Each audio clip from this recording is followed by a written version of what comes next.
छत्रपति शिवाजी महाराज, स्वतंत्रता का अग्रदूत। ये वो समय था जब भारत की धरती पर मुगलों और विदेशी ताकतों का शासन था। पर उसी समय एक तेजस्वी सूरज उग रहा था, सह्याद्री की पहाड़ियों में।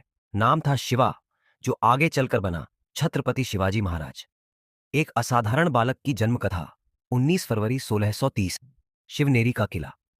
एक माँ ने पुत्र को जन्म दिया जिसकी आंखों में दूरदृष्टि और दिल में स्वराज्य का सपना। माँ जीजाबाई ने अपने पुत्र को रामायण, महाभारत और भारतीय संस्कृति की गहराई से शिक्षा दी। बालक शिवा ने बचपन से ही अन्याय के खिलाफ बोलना, लड़ना और सच के लिए खड़ा होना सीखा। शिवाजी के पिता शाहजी भोसले बीजापुर सल्तनत के सेनानायक थे, पर शिवाजी ने अपनी राह अलग चुनी।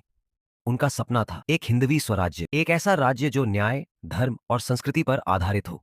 बचपन से ही योद्धा बनने का प्रशिक्षण छोटे शिवाजी ने तलवार चलाना, रणनीति बनाना और गुरिल्ला युद्ध की तकनीकें सीखीं। उन्हें पहाड़ों का भूगोल, जंगलों की चालाकी और दुश्मनों की कमजोरी समझ में आने लगी। वो कहते थे, स्वराज मेरा जन्मसिद्ध अधिकार है और मैं इसे लेकर रहूंगा। पहली जीत, तोरणा किला। 16 साल की उम्र में शिवाजी ने अपनी पहली विजय हासिल की, तोरणा का किला।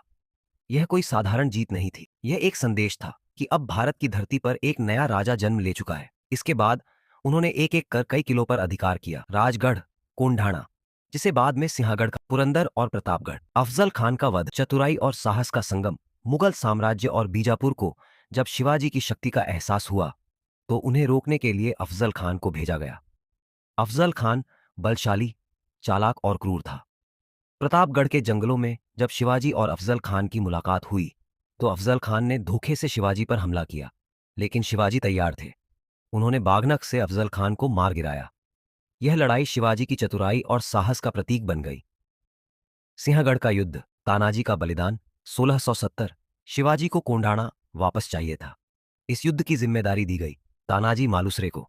तानाजी ने कहा, गार आ गया तो ठीक, नहीं तो मेरे शव को देख लेना। तानाजी ने वीरता से किला जीत लिया, पर खुद वीरगति को प्राप्त हुए। इस पर शिवाजी ने दुख से कहा, गढ़ तो आया पर सिंह गया। इसके बाद उस किले को सिंहगढ़ कहा गया। शिवाजी का राज्याभिषेक। हिंदवी स्वराज का आरंभ 6 जून 1674। रायगढ़ किले पर भव्य समारोह में शिवाजी को छत्रपति की उपाधि दी गई। यह केवल एक राजा का राज्याभिषेक नहीं था, यह एक नए युग की शुरुआत थी, हिंदवी स्वराज्य की। छत्रपति शिवाजी महाराज ने न केवल युद्ध में जीत हासिल की, बल्कि एक प्रशासनिक आदर्श भी स्थापित किया। उन्होंने न्याय प्रणाली, कर प्रणाली, नौसेना और किलों के निर्माण में ऐतिहासिक कार्य किए। मुगलों के सामने डटकर खड़े औरंगजेब जैसे शक्तिशाली मुगल सम्राट को शिवाजी महाराज ने कई बार मात दी। जब उन्हें आगरा बुलाया गया और धोखे से बंदी बनाया गया तो उन्होंने चतुराई से टोकरी में छुपकर आगरा से भागकर सबको चौंका दिया। शिवाजी की रणनीतियां आज भी युद्ध और प्रबंधन के क्षेत्र में पढ़ाई जाती हैं। एक महान विरासत, शिवाजी की मृत्यु और अमृता। 1880 में जब शिवाजी महाराज इस दुनिया से विदा हुए तो पूरा महाराष्ट्र नहीं, पूरा भारत रो पड़ा। लेकिन उनका स्वराज्य का सपना आज भी जिंदा है। उनकी विरासत, उनकी प्रेरणा, उनके सिद्धांत आज भी हर भारतवासी के दिल में बसते हैं। श्रद्धांजलि और प्रेरणा। छत्रपति शिवाजी महाराज कोई एक राजा नहीं, वो एक विचार है, एक ऐसी मशाल जो हर उस इंसान के दिल में जलती है जो अन्याय के खिलाफ खड़ा होता है। जय भवानी, जय शिवाजी।